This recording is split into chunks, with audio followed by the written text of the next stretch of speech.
Magandang araw! Hi guys! Ito na naman nga pala si Ana at ito nga pala ang gagawin natin ngayong araw. Napakaraming laruan naman yan. Opo, mag-aayos tayo ng kwarto ng anak ko guys. O diba ang gulong tingnan. So ito nga pala guys, yung unang setup ng kanyang playroom. So nandyan may mga puzzle mat lang pero wala siyang linoleum kaya medyo magaspang yung sahig guys. Tapos yung mga laruan niyang iba nakalagay lang talaga sa karton kasi wala akong lalagyan pa niyan guys.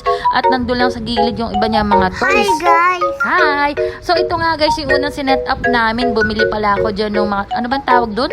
Basta yung may screen. Tapos doon namin grabe, ang daming extra mga maingay dito sa paligid ko guys. Kasi nagising na yung mga babies ko. O, diba? Tapos, ayan nga guys, dinisplay na namin dyan yung mga laruan ni Mayon na mga guns.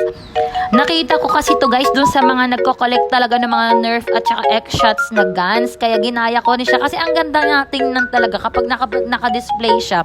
At ayan nga guys, nakialam na rin ako. So, ayan, naglalagay lang ako dyan ng iba pang mga guns niya. At ito na nga siya guys. O, diba? Kahit pa paano, maganda siyang tingnan kumpara kapag nakalagay siya dun sa karton. Diba magayon? Yes! At ito na nga guys. At ito na nga guys ang final look ng kanyang playroom. Ayan guys, naglagay kami dyan ng playpen. Tapos nilagay pa rin namin yung puzzle mat nila. At naglagay na rin kami ng linoleum para hindi magaspang yung sahig.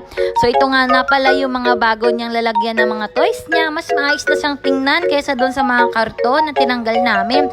O diba? So ito na nga pala yung playpen para dyan sa baby niya na kapatid. Para kapag naglaro dyan, meron siyang pinaka-playpen at hindi siya makakalabas ng pintuan kasi delikado kapag kung saan siya pumunta, di ba? So ito na nga guys, yung pinaka-final look ng playroom ni Mayon at ni Magayon. So yun lang guys, sana nag-enjoy kayo sa ating video. Bye!